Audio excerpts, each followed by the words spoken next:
Hi everyone, thank you for being with us. Today we are with Andy Barash.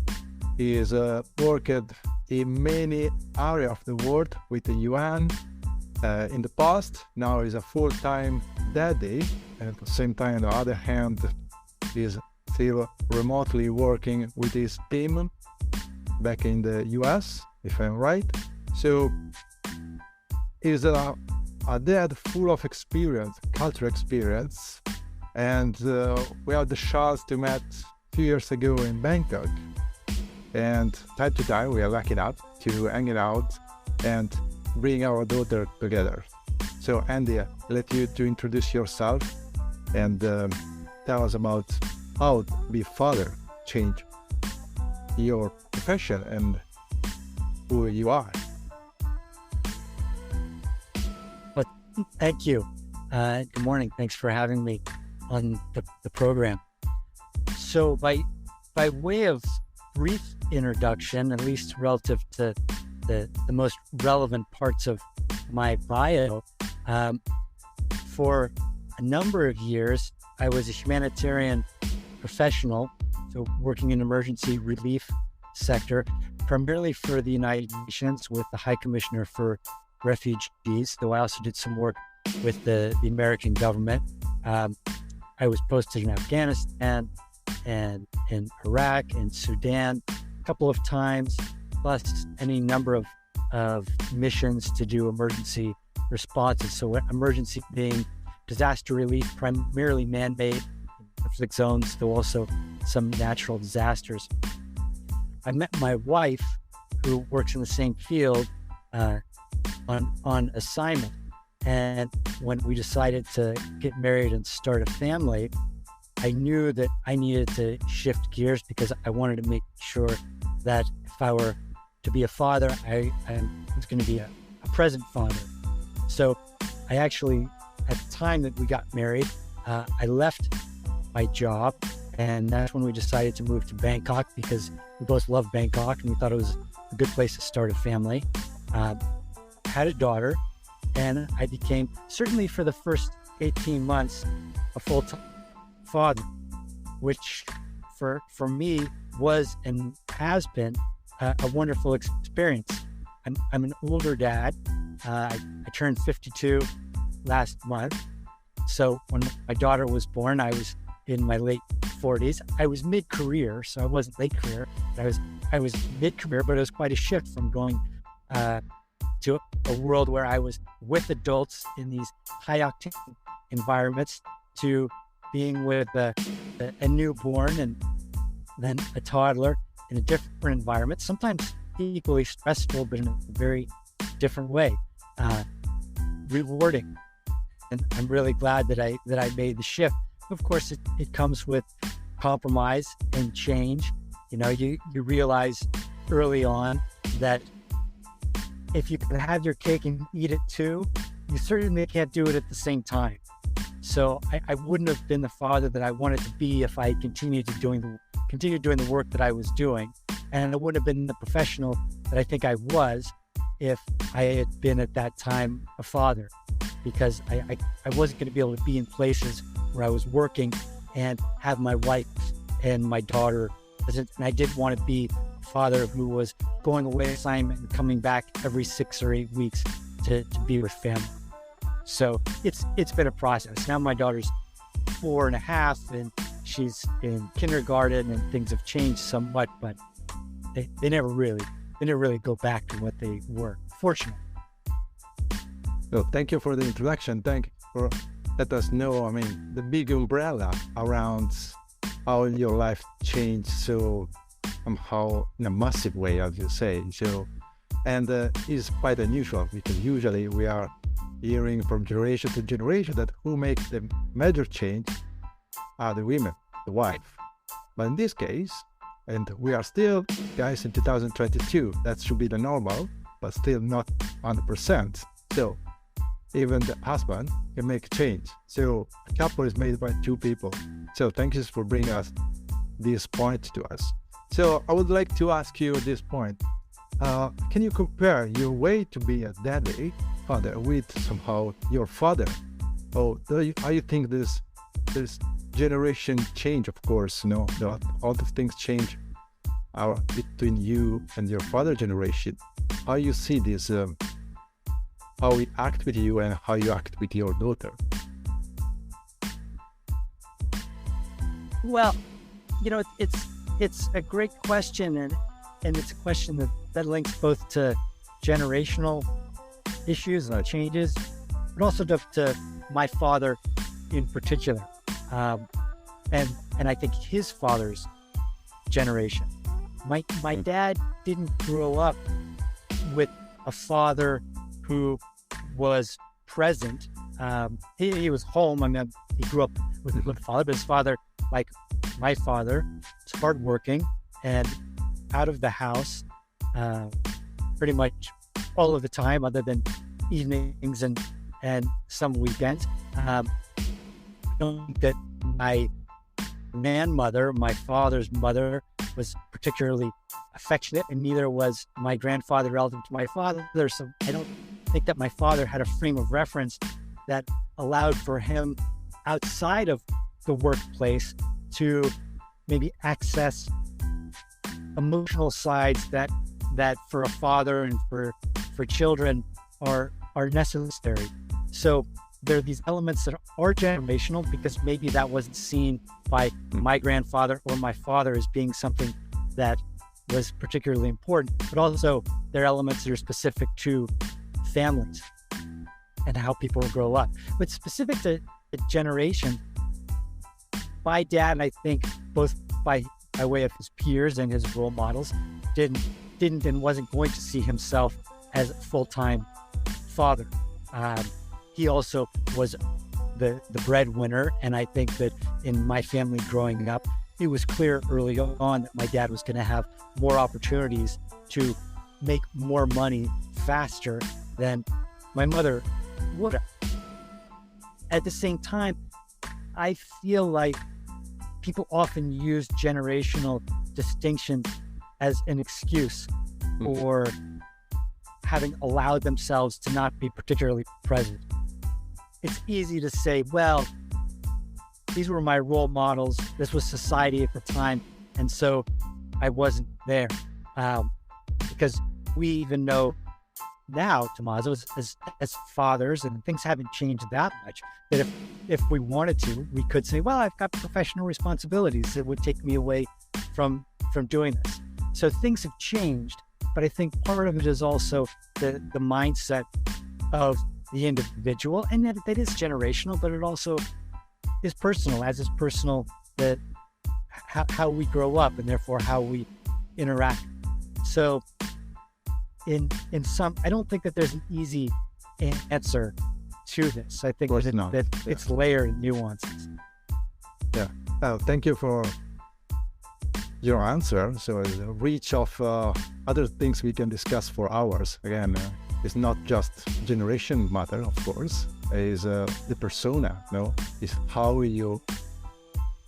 what makes the persona, a man, is not his title, we say nowadays, but his interact with others. So you can be the CEO of an industry, but if you don't know how to act and well-being with others around you, so you will be isolated from family and from colleague.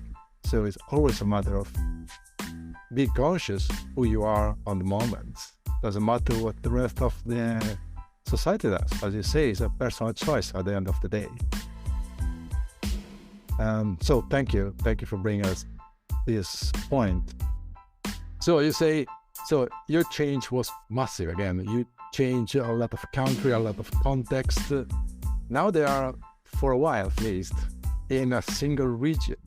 So this brings you some struggle, or how you deal with working and family? Or there is something else that struggle, or you think is important to underline or further? Some preconception, perhaps, maybe, that many in society expected. Dad does 1, 2, 3, and mom does 1, 2, 3. Do you face any of those preconceptions? It's interesting. So my frame of reference as a father is as a father in Thailand. Now, we spend the majority of our time with other expats.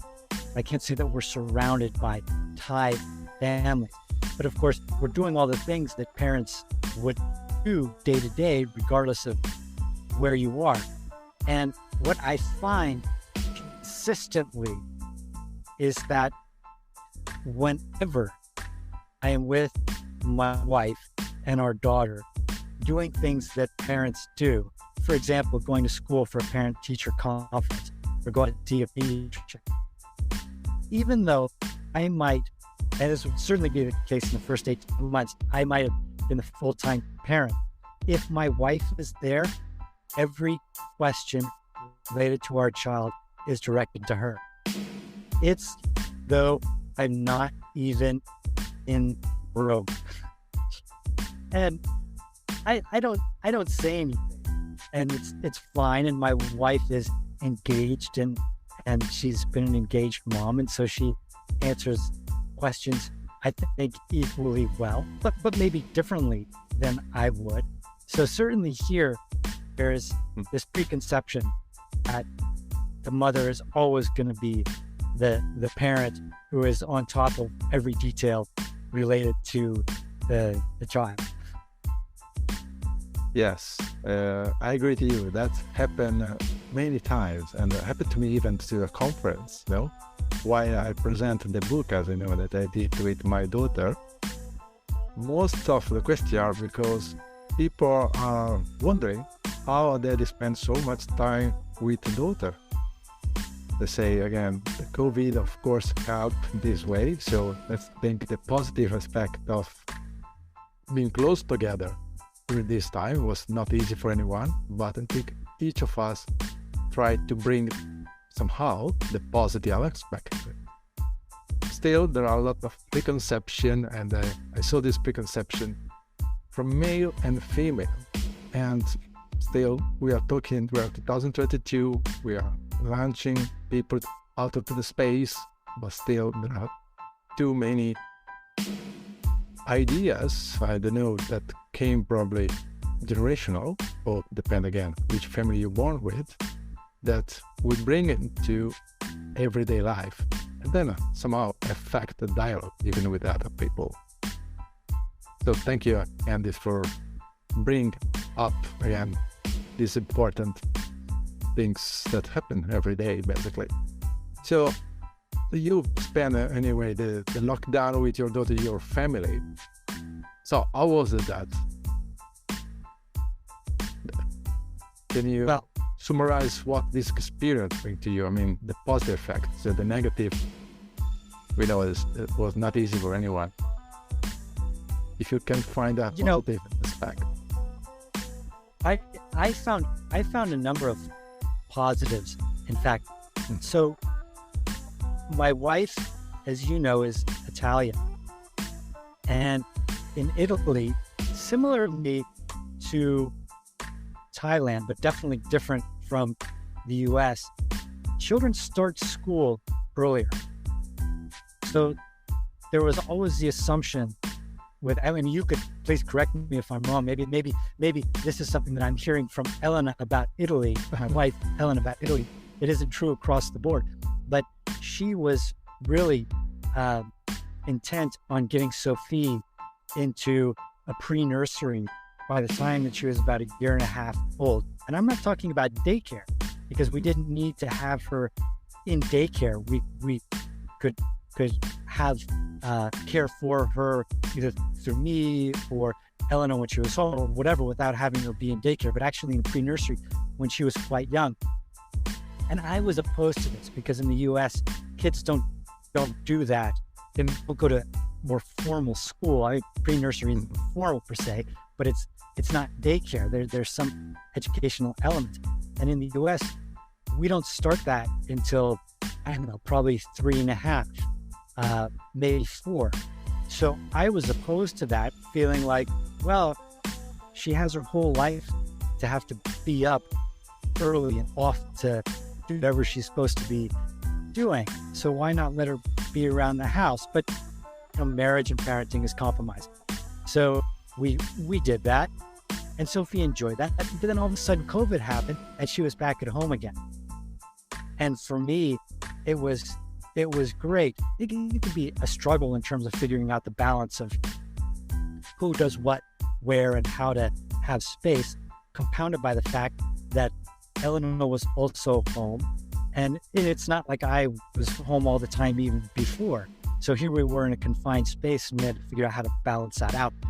But for me, it was great.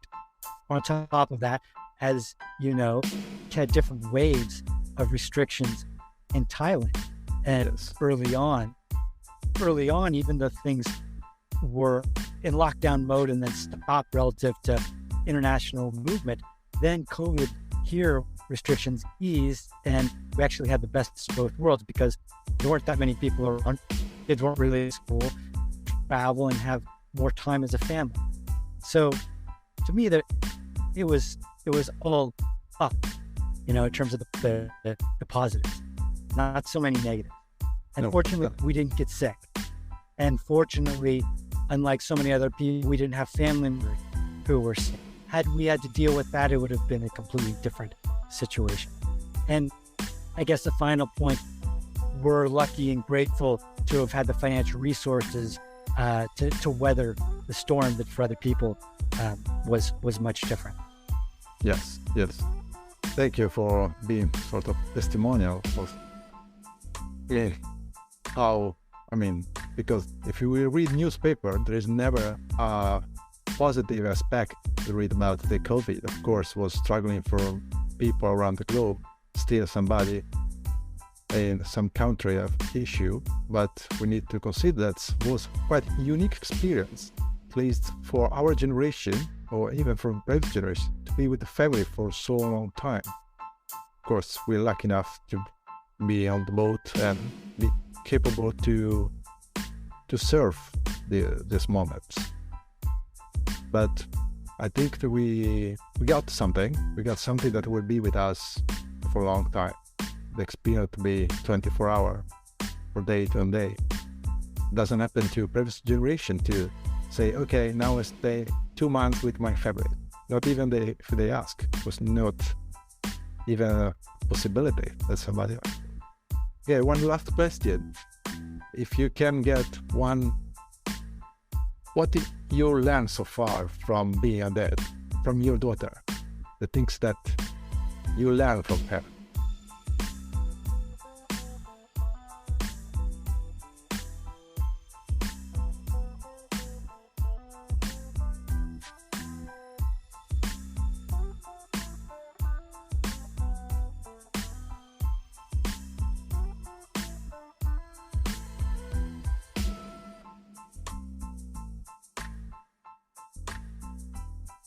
The immediate, because there's that sense that they have of fascination with the world and their curiosity and their excitement and their presence. So that, they are present individuals.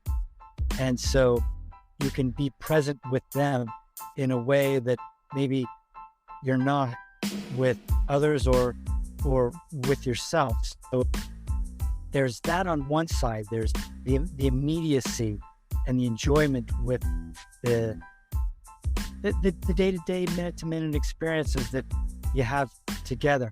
Then there's also the bigger picture of being with someone who is so important to you, maybe who's become the most important person to you in your life, and most important person that you'll ever have in your life, which ends up reverberating as you think about time and the other people, being in that small circle of those family and friends who are so important. So I think more than anything, it's been a restart for me, hitting the restart button on what ultimately is the most important. And I think linked to that is recognizing at the end of the day, and this probably brings us full circle on the discussion of parenting and fatherhood and the time element, that what what our kids want from us is our time.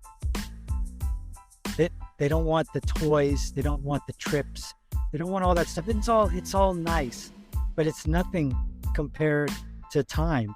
And that time it's finite. And so we draw that lesson from them relative to our lives, and then we try to give it back to them as we experience lives together. Fantastic. Thank you, Andy. I really love this answer. So I totally agree with that. At the end of the day, the time we spend with them, be present or be with them, that's what makes the difference at the end of the day. And that will be something that we stay with them from now on. For the time, even the time passes very quickly. They will remember this time with them. So thank you again for being with us at the Fatherly Edition, and see you soon. Thank you. Thanks so much for having me on.